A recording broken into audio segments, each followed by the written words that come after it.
Hi everyone, this is Miss Jennifer from the New Haven Free Public Library, and I'm here today to talk to you about how to make butter. So before I go into a video about how to make butter, I'm going to talk to you about some of the science behind it. So when we think of the word creamy, because we're using cream for this, it reminds us of something that's fatty without being greasy. For that, you can think emulsion. So emulsion is lots of tiny pieces of fat suspended in a teeny tiny amount of liquid. So it's lots and lots of fat in a very small amount of liquid. Lots of the minuscule globules is what allows for that feeling.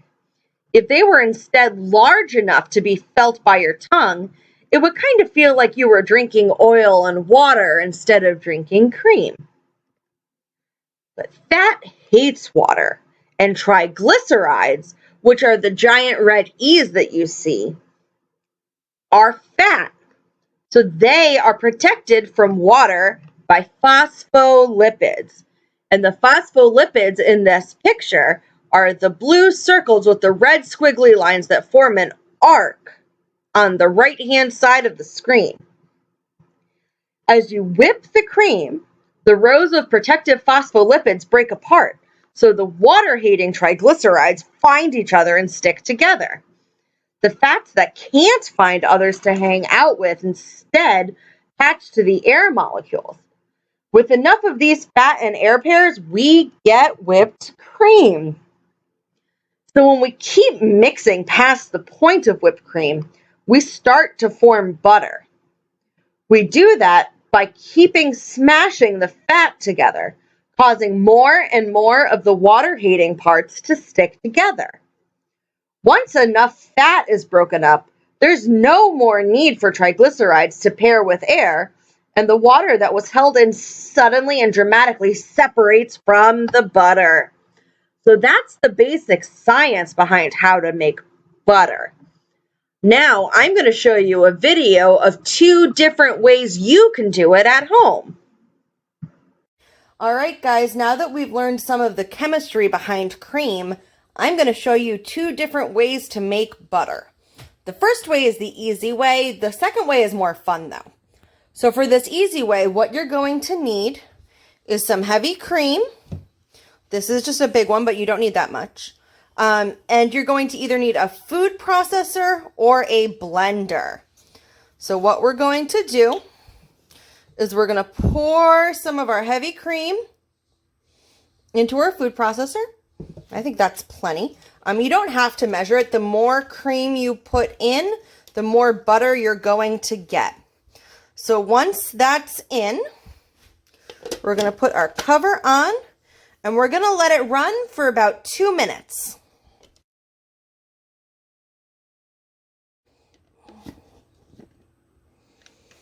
All right, this has been about 1 minute, and if you look at it, it looks pretty much like whipped cream. And now we're going to run it for probably another minute. But what I'm going to do is I'm going to push all of that cream that's on the side down into the bowl.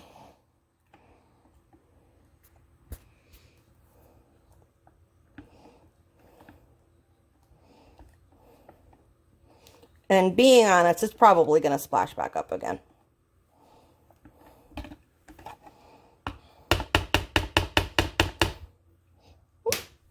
Spilled a little bit.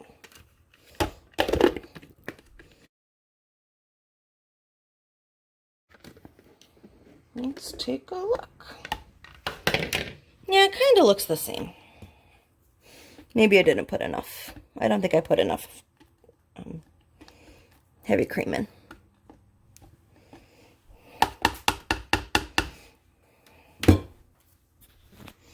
Let's try adding a little bit more.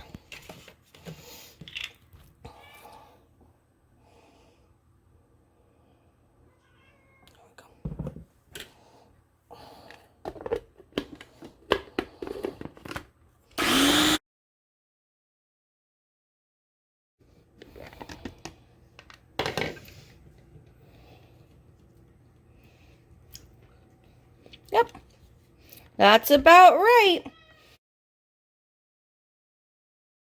All right, guys. So after looking at that cream that we decided to put in the bowl a little bit more, I realized it wasn't really quite done yet. So I put it back into the blender, the food processor, sorry, and I let it go for about 2 minutes.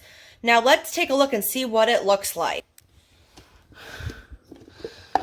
Yeah, that looks a lot better. We're probably going to let it go for another minute or two more. But let me move all this down. But like you see the difference in what this looks like before and what it looked like after. So down here, that wet stuff, that's buttermilk, which is milk that comes from making butter that you can use for cooking. And then the rest of this chunky stuff, that's the actual butter. So before, we really had only a consistency of like whipped cream. So I'm going to let this go for a couple more minutes and I will show you again when it's done.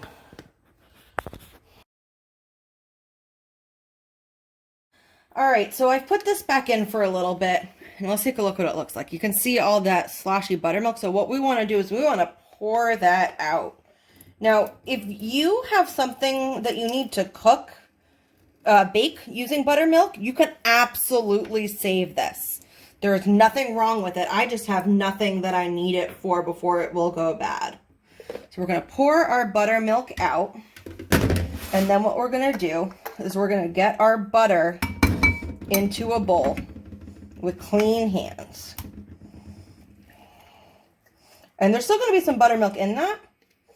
So what we're going to do next, is use cold water. Make sure your water's really, really cold. Mine's warm right now. And we're going to rinse our butter to get as much of the buttermilk out of it as possible.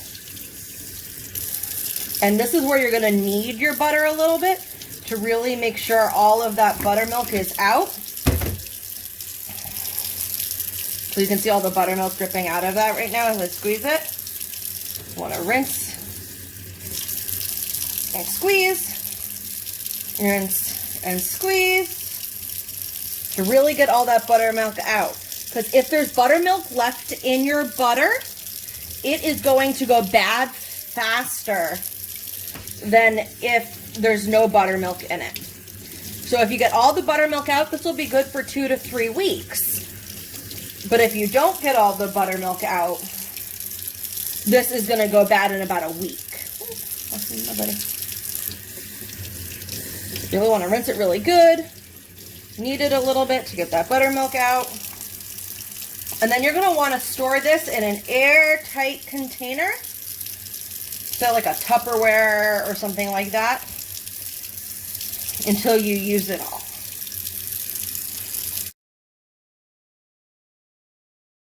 Hi everyone. So now I'm going to show you how to make heavy cream in a jar.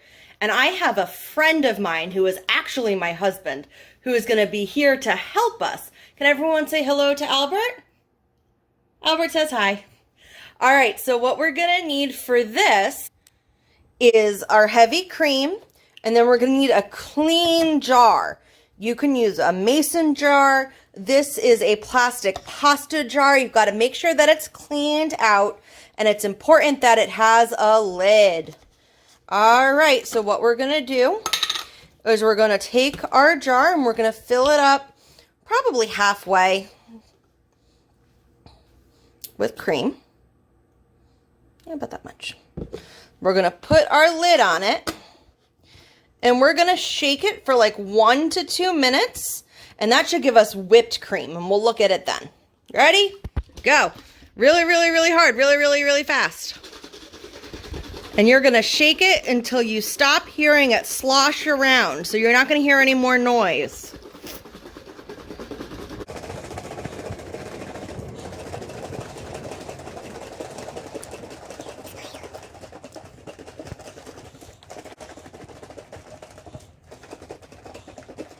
And this is why I had my husband do it. That way I don't have to get my arms tired.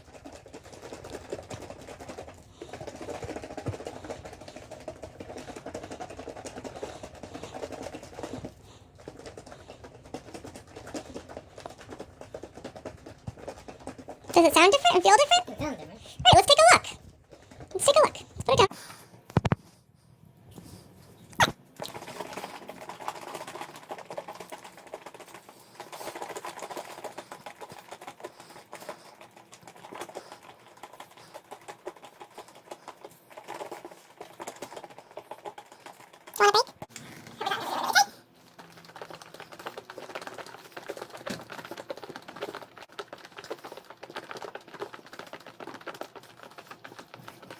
Want to bake? Maybe not in video.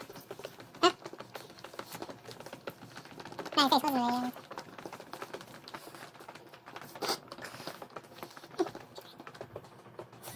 Looks like we have some friends. Look at this.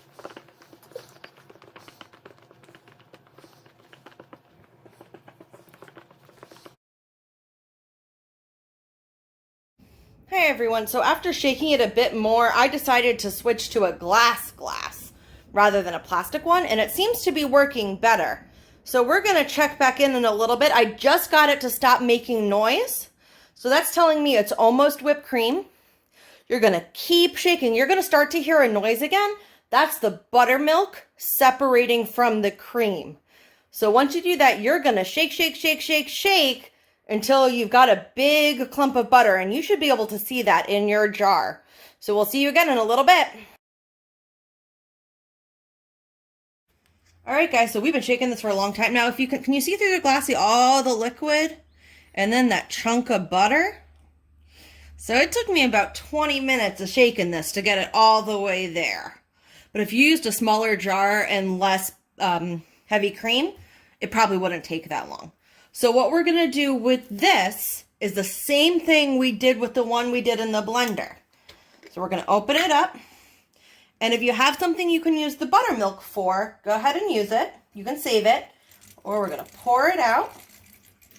Get all the loose buttermilk out, but we don't want to lose our butter. We're gonna pour that into our bowl. And then again, with cold water, we're going to rinse and knead our butter. Make sure your water is really, really cold. Now, your butter's going to be soft. Like butter in the fridge is normally really hard. But that's because it's been in the fridge. And it's because it's made by machines. This butter is going to be soft. That's why we get all the buttermilk out of it. And if you put it in the fridge, it should harden up a little bit. But nothing's wrong with soft butter, right? Makes it easier to spread. So we really want to make sure we knead our butter. Rinse it out nice and good. And get all of the buttermilk out. All right, everyone. That's how we make butter